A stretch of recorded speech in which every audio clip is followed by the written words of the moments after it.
Hello guys, আজ আমি রান্না করব চিংড়ি মাছের ঘিলু। চিংড়ি মাছের ঘিলু বাজার থেকে কিনে এনেছি। চিংড়ি মাছের ঘিলু রান্না করার জন্য প্রথমে জিরা আর শুকনো মরিচ আমি কড়াইতে একটু ভেজে নিয়েছি। তারপরে পেঁয়াজ রসুন বেটে নেব। পেঁয়াজ রসুন না হলে ঘিলুতে কাঁচা গন্ধ হবে, আষ্টে গন্ধ, ভালো লাগবে না খেতে, সেজন্য বেটে নিয়েছি। আমি এখন ঘিলু রান্না করব। ঘিলু রান্না করব, তেল দিয়ে দিয়েছি। তেল দিয়ে গরম হলে তারপর তেজপাতা দিয়েছি। তেজপাতা যে এটা হলো রসুন ও পেঁয়াজ বাটা। রসুন ও পেঁয়াজ বাটা আগে থেকে ভাজতে হবে, কারণ আমি আগে থেকে জিরা আর মরিচ ভেজে রেখেছি। জিরা মরিচ ভেজে রেখেছি আর রসুন পেঁয়াজ একটু ভালো করে ভেজে নেব, কারণ রসুন পেঁয়াজের কাঁচা গন্ধ এটা ভালো লাগবে না, সেজন্য বেশি করে পেঁয়াজ রসুন একটু আগে থেকে ভাজবো। তারপরে জিরা বাটা এবং মরিচ বাটা দিয়ে দেব। আমি একটু বেশি বেটেছি পেঁয়াজ রসুনটা, কারণ ঘিলুর যে একটা বাজে স্মেল আছে সেটা ভালো লাগে না, আষ্টে গন্ধ, সেজন্য মরিচটা আমি মশলাটা একটু বেশি দেব। মশলাটা কষিয়ে নেব। মশলাটা কষানোর পরে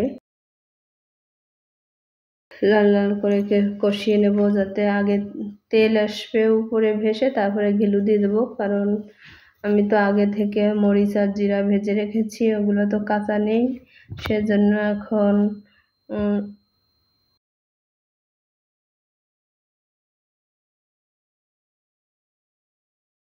শুকনো মরিচ দিয়ে এখন ঘিলুটা ভেজে নেব।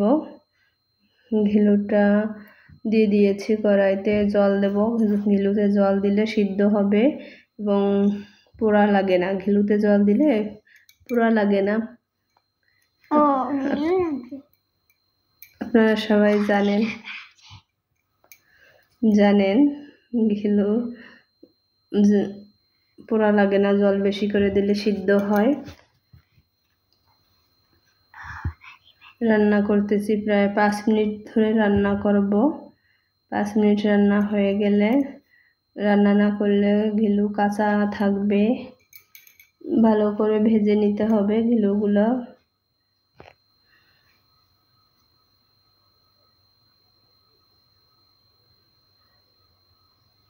ঘিলুতে তেল ছেড়ে দিয়েছে। চিংড়ি মাছের ঘিলুতে অনেক তেল হয়, কিন্তু আজকে মনে হয় হবে না, কারণ আমার মশলাটা একটু বেশি দিয়েছি বাজে স্মেলের জন্য।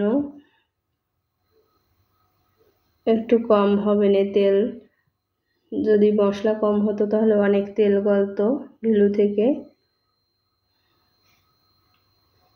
গাইস, কে কে ঘিলু খেতে পছন্দ করেন জানাবেন।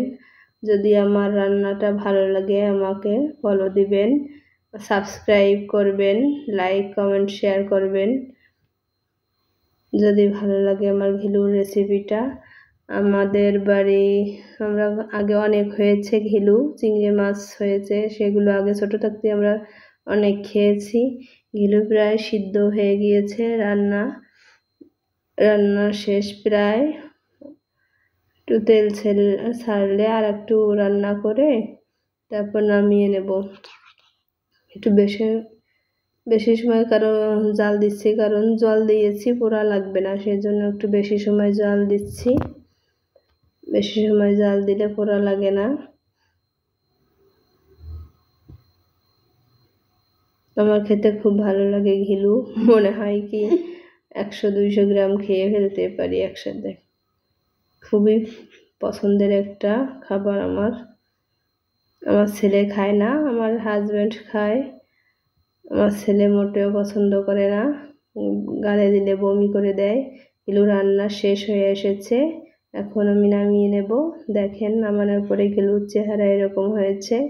কেমন লাগছে আমার ভিডিওটা গাইস জানাবেন। ভালো থাকবেন সবাই।